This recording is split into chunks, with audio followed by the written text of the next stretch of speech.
everyone, Ashley here, and welcome to the GRE How-To series, where we make studying for the GRE a whole lot more tolerable. I am walking back to my hotel after a morning of SoulCycle. I am excited because I finally got to the point where I can actually schedule working out in my work travel lifestyle. So I want to honor my commitment to you as I chronicle the journey of studying for the GRE and working now at the same time, which is a lot more challenging than I anticipated.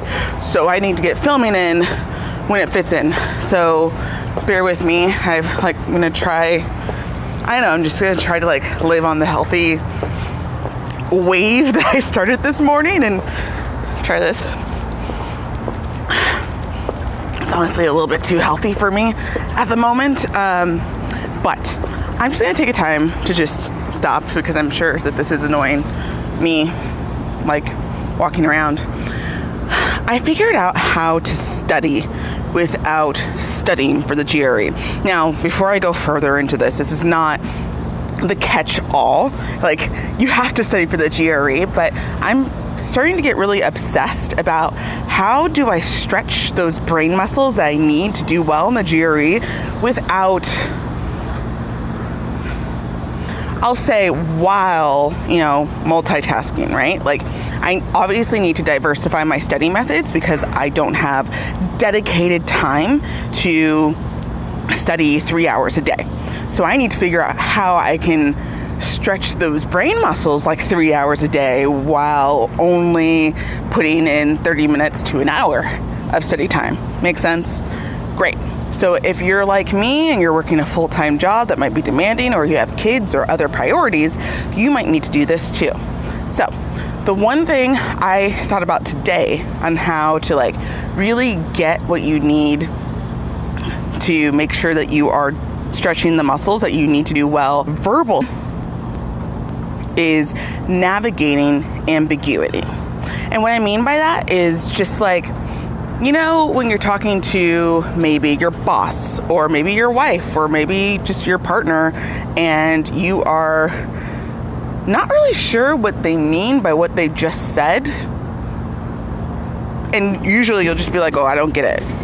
What if we took a stop, paused, and tried to understand their context and tried to understand what their tone is and then try to fill in the blanks ourselves? And then, we can recite it back to them and once we do that analysis, talking to them and saying, hey, did you mean, and then your synthesis of what you said. This is the same exact thing that we have to do in the verbal test when we're filling in the blanks. So why not try that in our real life?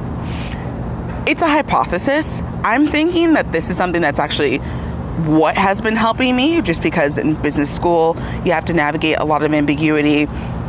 I work in consulting, so lots of times you start off not knowing what you're doing and you have to ramp up super quickly. So I want to challenge you all to try it. Try to do it at work. Try to do it within your relationships. Try to see if that's something that's going to be valuable. Let me know in the comments below how you are going to try this method. Let's try the real life contextual analysis if we want to make a really fancy name for it. And let me know how it goes. If you have any ideas that you want to pitch for the GRE How-To series, I am all ears. I love hearing the comments from you all and getting those suggestions because it helps me keep going and it helps me honor the commitment that I made to the YouTube world and to myself to do what I need to do to both document and be successful in the GRE. I'll see you next time.